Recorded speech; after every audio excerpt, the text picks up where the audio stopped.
Assalamualaikum warahmatullahi wabarakatuh. Salam jumpa, salam sejahtera untuk Anda semua. Salam persaudaraan dari kami Aras 9 Channel.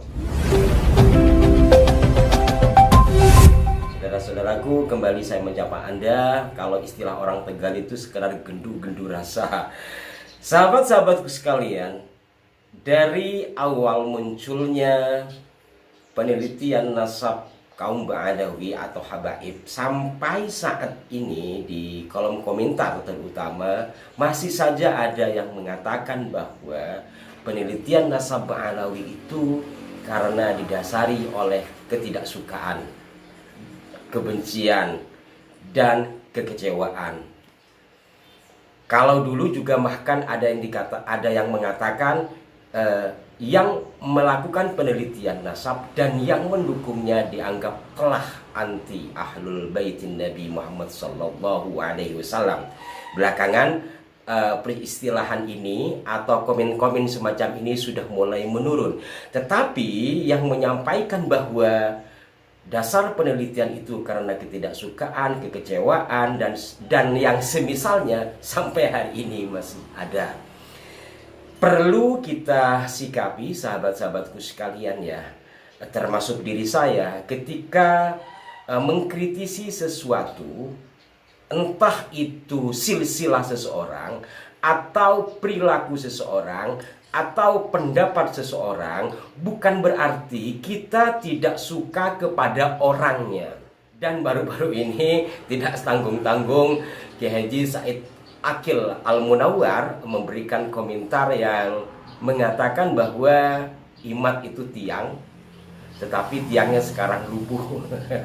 Yang berkenaan dengan diskursus nasab tersebut. Pada intinya beliau, saya dulu memanggil beliau itu Kiai Haji ya, karena saya pernah bertemu beliau dan mungkin apa yang disampaikan beliau dalam ceramahnya baik juga untuk disampaikan nanti, tapi pada edisi yang lain ya. Saya belum tahu kalau Al-Munawwar pada saat itu adalah bagian dari marga Ba'alwi, Habaib. Maka dan dalam sebuah ceramah beliau dipanggil dengan nama Kiai Haji. Maka sampai saat ini saya biasa menyebut nama beliau itu Kiai Haji Said Akil Al-Munawwar, mantan Menteri Agama, yang berkaitan pula dengan kisah harta karun di Bogor, dan itu hal lain lah. Tetapi apa yang disampaikan oleh Habib Said Akil Al-Munawwar ini barangkali ya tidak melihat secara utuh dari apa yang disampaikan oleh Kiai Haji Imaduddin Usman Al-Bantani. Maka itu saya sering menginformasikan buku Kiai Imad ini. Ada yang mengatakan Aras 9 menjadi agennya buku Kiai Imad. Enggak, saya hanya berusaha menyampaikan sesuatu yang baik. Karena prinsip saya mempermudah orang itu adalah kebaikan. Barangkali hal seperti ini yang diterima oleh Allah. Dari sekian hal-hal yang barangkali baik saya lakukan, jangan-jangan yang seperti ini artinya mempermudah orang untuk mengetahui, sehingga saya informasikan.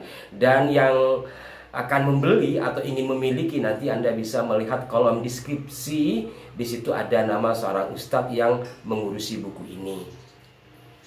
Dengan membaca buku ini barangkali beliau-beliau yang selama ini mengatakan bahwa apa yang disampaikan oleh Kiai Imad itu tanpa dasar ilmu atau bukan ilmiah, barangkali kalau dibaca dengan seksama dan tanpa kebencian tentunya, santai gitu, insya Allah akan berbeda. Maka itu saya informasikan, termasuk bagi siapapun ya, bagi yang setuju atau yang tidak setuju. Karena bagaimanapun sebuah buku yang diterbitkan selain untuk dipahami, dipelajari, juga boleh untuk dikritisi. Maka bagi para orang-orang, para tokoh-tokoh yang anti, bukan hanya tidak setuju tapi anti terhadap telaah Kiai Imad, silahkan dikritisi, tetapi jangan parsial seperti yang disampaikan oleh Gus Fahrur. Jadi secara global begini, sampaikan pada bagian mana di buku ini yang menyimpang, itu akan lebih baik, dan diterbitkan, tidak hanya disampaikan di medsos, sehingga kalau diterbitkan kan kita bisa membacanya sehingga menjadi pembanding. Nah, kembali lagi kepada persoalan suka tidak suka. Saya sampai ini sahabat-sahabatku sekalian, walaupun mungkin satu frekuensi dengan Kiai Imad, walaupun sampai saat ini ya ada yang mengatakan saya ini juga kawan atau apa pengikut Kiai Imad. Sampai saat ini saya belum pernah berjumpa apalagi salaman sama beliau secara langsung. Waktu di Istiqlal saya hanya melihat, karena waktu itu sibuk saya membantu sahabat saya di Padusuka TV, belum sempat kenalan, belum sempat juga salaman. Tetapi dalam hal penelitian ini ya satu frekuensi. Saya yakin juga banyak orang-orang yang seperti saya belum pernah ketemu dengan Kiai Imad, tetapi setelah membaca kajiannya menarik. Begitu juga umpamanya saya dengan tokoh-tokoh masa lalu kan belum pernah ketemu, tapi saya sejalan. Itulah satu frekuensi di dalam pemikiran. Dan kembali lagi kepada bahasan awal, mengkritisi pendapat, mengkritisi silsilah atau apapun pada diri seseorang bukan berarti tidak suka pada orangnya. Walaupun saya berkali-kali menyampaikan terkait dengan nasab habaib yang sebagaimana disampaikan oleh Kiai Imad di dalam bukunya ini, 550 tahun tidak terkonfirmasi, sehingga secara garis besar nasab habaib kepada Kanjeng Nabi Muhammad SAW itu terputus, mungkote, wa ma asbaha dzalik. Tetapi tidak mengurangi rasa suka saya terhadap karya seorang habib. Dalam karya ilmiah saya sampai saat ini masih kerap membaca tulisan dari Profesor Quraish Shihab. Walaupun beliau tidak mau menggunakan gelar habib, tetapi dengan gelar Shihabnya kan beliau bagian dari Pak Alwi. Apalagi putri beliau itu, saya ngefans sama Mbak Nana ya, dalam menyampaikan sesuatu kritiknya yang pedas itu. Dan yang tak kalah menariknya juga sampai hari ini, dari saya remaja dulu, saya juga masih remaja sekarang ya, tidak berubah rasa mahabbah saya terhadap karya seorang habib dalam dunia musik, yakni Ahmad Albar. Apa? Bukan panggung sandiwara, itu sudah umum. Ada satu karya Sumanjaya yang dinyanyikan oleh beliau, itu yang sampai saat ini saya senang, merinding bahkan kadangkala menyimak lagu itu. Walaupun itu lagu lama ternyata, tapi saya baru mendengarnya sekitar tahun 2010-an ya. Saya sudah di sebuah broadcast pada saat itu, di sebuah perusahaan broadcasting. Saya tanya kepada teman, ternyata itu karya Sumanjaya, dan saya sampai hari ini menyukai karya itu yang dinyanyikan oleh Habib Ahmad Albar. Apa lagunya? 1000 rambutmu yang hitam terurai. Iya, Humah di atas bukit. Puitik sekali lagu ini, bagaimana metafor yang digunakan oleh Pak Sumanjaya dengan alunan suara yang dahsyat oleh Ahmad Albar. Sampai hari ini saya masih menyukai karya-karya dari Habib Ahmad Albar terkait dengan nasabnya yang tersambung ke Alawi bin Ubaidillah. Tentu saja saya mengikuti apa yang disampaikan oleh para peneliti, diantaranya adalah Kiai Haji Imaduddin Usman Al-Bantani. Jadi begitu, lur-lur semua, tantretan setuju, kita bedakan mana yang harus dikritisi dan mana yang kita harus hargai.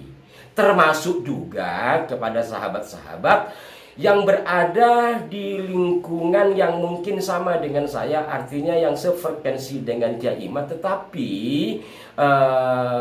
kerap mengunggul-unggulkan nasab pribadinya yang dikaitkan dengan Wali Songo, ternyata masih abu-abu. Saya yakin ada, atau mungkin juga banyak yang seperti itu ya. Jadi jangan juga kita mengkritisi kultus orang lain, sementara diam-diam kita memupuk kultus sendiri-sendiri. Dan kalau ada yang mengkritisi, entah dari pihak sesama kita, nah, kalau kita dipilah gitu, sesama kita, atau dari kelompok yang selaras dengan Mbah Alwi, jangan lantas itu dianggap satu kebencian, karena itu menjadi koreksi bagi kita. Kalau saya meminjam istilah Kiai Imad, kalau benar-benar turunan Nabi, ketika dikatakan palsu nasabnya, tidak akan marah. Wong nyatanya memang benar kok. Mau orang ngomong apa juga tidak akan marah. Begitu juga dengan mereka yang disebut, atau mohon maaf, mengaku sebagai Trawali Songo. Kalau benar-benar Trawali Songo, mau dibilang apa juga ya terserah, monggo kerso. Latorot kita orang Madura. Toh faktanya saya memang Trawali Songo, mau dibilang apa juga. Maka ya kalau ada yang seperti itu, ya sikapi juga sebagai kritik yang membangun pada diri kita. Karena memang jujurlah, dulu saya ingat kisah masa lalu. Jadi sebelum ramai masalah Habib ini, dulu kami di WhatsApp grup ya sering kali berdebat masalah seperti ini. Kadang sehari semalam. Ada istilah dulu itu Habib honoris causa. Habib honoris causa. Saya sempat ingin membuat lembaga perhabiban honoris causa, Habib al apa gitu. Dan tak kalah dari itu, ternyata juga ada Raden honoris causa. Selain ada doktor ya, yang gelar akademik ya, gelar akademik itu dulu ramai di Taman Mini. Saya waktu zaman wartawan itu, doktor, profesor, dalam kurung honoris causa. Ternyata ke honoris causaannya itu tuku.